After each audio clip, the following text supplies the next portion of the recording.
নিরামিষ দিনে বেশি কিছু রান্না করতে মন না চাইলে গরম ভাতে এই একটি রেসিপি বানিয়ে দেখতে পারেন, যা দিয়ে পুরো ভাতটাই খাওয়া হয়ে যায় আর খেতেও ভীষণ ভালো হয়। বানানোর জন্য খুব বেশি উপকরণ বা সময়ের প্রয়োজন পড়ে না। এখানে আমি এরকমই কচুর শাকগুলোকে দোকান থেকে কিনে ভালো করে পরিষ্কার করে নিয়েছিলাম আর জল দিয়ে ভালো করে ধুয়েও নিয়েছিলাম। কড়াইতে বেশ কিছুটা পরিমাণ জল ভালো করে গরম করতে হবে। তারপরে দিতে হবে 1 চামচের মতন লবণ। লবণটা খুব ভালো করে মিশিয়ে নিতে হবে। তারপরে সমস্ত কচুর শাকগুলো দিয়ে দিতে হবে। আর যেহেতু আমি খোসাটা আগে থেকেই ছাড়িয়ে রেখেছিলাম, তাই আলাদা করে দেখালাম না। কচুর শাকগুলো দেওয়ার পরে ঢাকনাটা বন্ধ করতে হবে। মিডিয়াম ফ্লেমে কচুর শাকগুলোকে সেদ্ধ করে নিতে হবে। মোটামুটি 7 থেকে 8 মিনিটের মতন সময় প্রয়োজন পড়বে।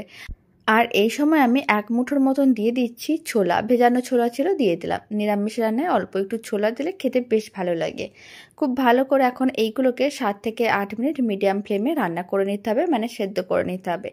যখন 7-8 মিনিট হয়ে যাবে একবার ঢাকনা খুলে চেক করে নিতে হবে। আর সমস্ত কচু শাকগুলো একসঙ্গেই দিয়ে দিয়েছিলাম আর কচু শাকগুলো খুব ভালো করে সেদ্ধও হয়ে গেছে।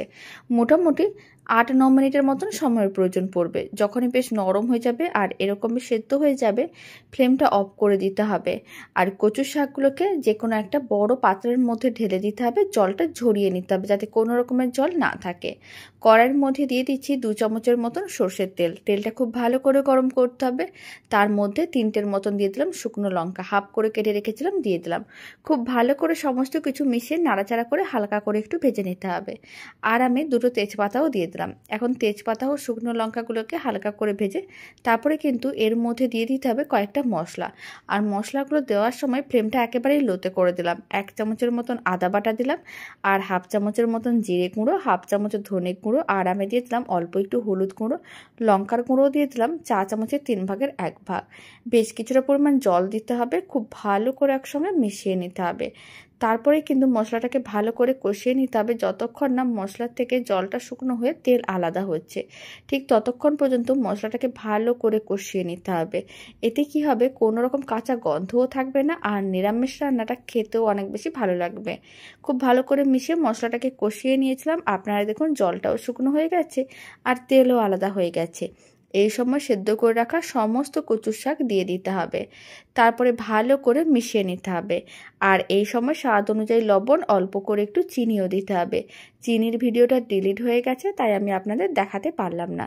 যে কোনো ঝাল জাতীয় রান্নায় অল্প করে একটু মিষ্টি দিলে খেতে বেশ ভালোই লাগে। খুব ভালো করে এইভাবে মিশিয়ে এখন কিন্তু কচুর শাকগুলো যে সেদ্ধ করে রেখেছিলাম সেগুলোকে এইভাবে একটু ভালো করে ম্যাশ করে নিতে হবে। একটু এরকমই ম্যাশ করে নিলে খেতে অনেক বেশি ভালো লাগে। ভালো করে ম্যাশ করে নেওয়ার পরে এবার কিন্তু নাড়াচাড়া করে শুকনো করতে হবে। কোনো রকম জল দেওয়া যাবে না। আর এইভাবেই কিন্তু শুকনো শুকনো করেই কচুর শাকটা রান্না করতে হবে। এতে খেতে অনেক বেশি ভালো লাগবে। মোটামুটি আরও এইভাবে 10 মিনিটের মতন রান্না করতে হবে। আর এই সময় অল্প করে একটু গরম মশলার গুঁড়ো দিয়ে দিলাম।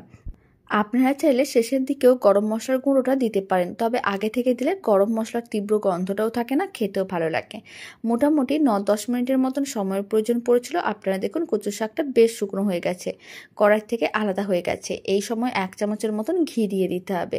তারপর খুব ভালো করে ঘিটা মিশিয়ে নিতে হবে। তাহলেই রেডি হয়ে যাবে দারুণ স্বাদের নিরামিষ কচুর শাক। গরম ভাতে এই রেসিপি থাকলে আশা করি অন্য কিছুর প্রয়োজনও পড়বে না।